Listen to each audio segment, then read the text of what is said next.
vídeo resolvi falar sobre algo que eu achei interessante, que é o voo das aves. Algumas aves costumam migrar com um formato em V. Essa migração se deve principalmente a quê? Antes de tudo, essa configuração é feita por alguns tipos de aves que necessitam, por exemplo, de emigrar em bandos para um local mais protegido, ou enfim. E o fato é que, o curioso é que algumas dessas aves, elas fazem esse trajeto de uma forma em V. E a gente pode ver no vídeo, tem um vídeo que eu coloquei como link, que mostra esse voo dessas aves que fazem esse percurso em V. E seria interessante entender por que o V, por que não outra letra, por que não outro formato, por que não outra configuração. Acontece que essa viagem em V, ela proporciona algo muito bom para as aves. São dois motivos principais. O primeiro motivo é a comunicação, porque está mais para o lado biológico, né? Porque esse fato da comunicação é que esse formato em V, ele é adequado para uma boa visualização entre todas as aves do bando, como também uma boa reposição de troca entre um e outra ave. Então, o outro motivo, fora a comunicação, a facilidade de locomoção, é o que mais interessa a física, que no caso é a energia. Como assim a energia? A questão de não gastar muita energia, ou seja, economizar energia.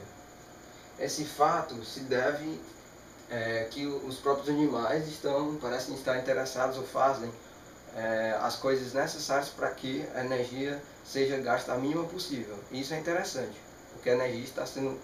Eles evitam o esforço, eles procuram trabalhar menos também, gastar menos. Então, por que isso acontece? O fato é o seguinte: essas aves, elas formam em V, então o estudo foi colocado em cima de diversos modelos para tentar explicar. Um deles é o modelo básico, também tem o modelo da engenharia, tem outro modelo. Cada modelo aperfeiçoa alguma parte, mas enfim, o modelo básico dá para explicar ao nível em que eu desejo o carro andando muito na frente, do outro com velocidade enorme, e o outro bem atrás, pode conseguir alguma condição aí que minimize a gasolina. Mas isso é bem complicado. Agora, no caso dos aviões, isso é um estudo que tem até da NASA, um estudo sobre isso. Eu também vou colocar um link sobre a NASA e esse problema, esse fato de querer economizar combustível. Feito isso, agora dá uma explicada por que acontece esse formato em V, né? Primeiro, antes de tudo, é bom lembrar que essas aves, elas possuem asas, claro. E a asa é o importante de tudo aqui, porque essa asa tem um formato tal que quando vem a corrente fluxo de ar, certo? Acontece que nessa região da asa, ela tem um formato de tal maneira que o fluxo será desse tipo. Isso permite uma configuração interessante. Por quê? Porque aqui eu vou entrar em ainda mais detalhes com os detalhes da física, mas antes eu quero abordar qualitativamente. Aqui o que acontece é uma diferença de pressão. Essa diferença de pressão está relacionada com a diferença de velocidade. Essa diferença de velocidade, por Bernoulli, que eu já expliquei nos vídeos anteriores, ela vai implicar uma diferença de pressão. E essa diferença de pressão é que vai fazer o lift, ou o levantamento da ave.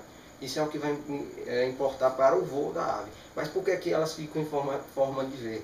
Por que em forma de V? Porque que minha ave, eu não sei desenhar bem, mas... Porque essa ave, que um braço da ave e que o outro. Essa ave, quando ela está fazendo um percurso de voo, você pode ver que vem uma outra por aqui.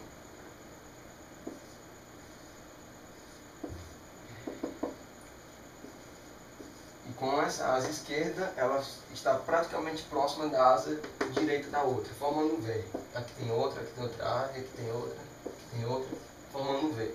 O que acontece? Aqui, acontece que essa ave, que eu ainda vou explicar esse processo aqui, ela vai gerar um vórtice. O que é um vórtice? O vórtice ele vai nascer justamente dessa corrente de ar, certo? Essa corrente de ar que é produzida ao bater das asas, ele vai gerar um vórtice no ponto da asa, bem na extremidade.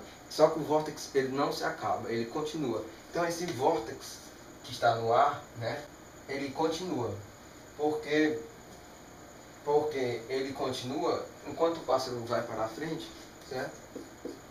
Esse vórtice permanece aqui caminhando, chamamos ele de trailing vortex. É um vórtice que caminha, um vórtice que acompanha. E esse pássaro que está atrás, ele aproveita esse vórtice para não mais gastar energia cinética. Porque o pássaro líder ele tem que gastar energia cinética nas duas asas. Os músculos dele vão produzir energia cinética. E quem está atrás dele já não vai mais precisar dessa energia cinética porque ele aproveitou o vórtice do outro. Então é isso que o pássaro faz. Ele fica em uma região tal que ele possa aproveitar o vórtice produzido por outro. Então podemos chamar isso aqui de líder. E os outros vão acompanhando. Claro que tem alguma diferença entre as posições. Isso aqui eu vou explicar. Então essa foi uma explicação qualitativa. Entrando na física quantitativa, podemos ver outros resultados. Antes de entrar na física do problema, para deixar esse vídeo apenas com a parte qualitativa, o que é importante ressaltar? É importante lembrar que cada uma dessas aves, elas têm uma posição determinada, mais ou menos assim, certo? O que acontece é que essa posição é a posição do líder. Esses caras próximos aqui, eles são os apoiadores do líder, ou seja, eles vão ajudar o líder, porque o líder ele gasta muita energia em comparação com os outros, gasta mais que os outros. Então eles mantêm aqui, porque eles fazem de tal forma nessa posição que eles ficam, eles conseguem amenizar os vórtices gerados pelo pássaro líder. Então essa posição aqui é imprescindível para ajudar o líder. E os outros todos se aproveitam de todo mundo que está na frente, o líder e os outros dois. As melhores posições são as intermediárias. A pior posição, por incrível que pareça, é o líder, entendeu? Então o líder não tem a melhor posição, o líder tem a pior posição. Talvez isso mostre o senso de coletividade deles também, o senso de que o mais forte, então o líder, ele é que dá mais empenho, dá mais trabalho. Então o líder gasta mais energia. Após o líder, quem gasta mais energia é esse cara e esse outro cara. Porque eles não têm mais nem o pássaro lá atrás deles, que vou mostrar qualitativamente que isso é bom. Tem um pássaro lá atrás para poder diminuir o drag, que é a força de resistência do ar que vai gerar. Então, primeiro, porque eles gostam de uma posição que seja fácil de comunicação. Essa posição é ótima. Eles podem daqui para cá trocarem facilmente. Eles podem enxergar o outro facilmente, se defender de algum tipo de ataque ou qualquer coisa. E além disso, eles gastam menos energia, porque eles diminuem a força de resistência do ar, aproveitando os vórtices gerados uns pelos outros. Então isso é muito bom para eles. Outra coisa importante é que o líder ele cansa mais, de verdade. Acabei de falar que ele cansa mais porque ele gera mais energia. Mas em compensação, eles trocam de posição. Então tem vários líderes.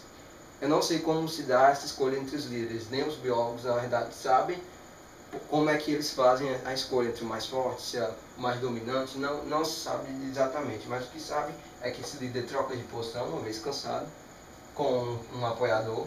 E vice-versa. Um que está intermediário vai para a posição de líder. E assim eles mantêm até que consigam fazer o trajeto de migração que eles desejam.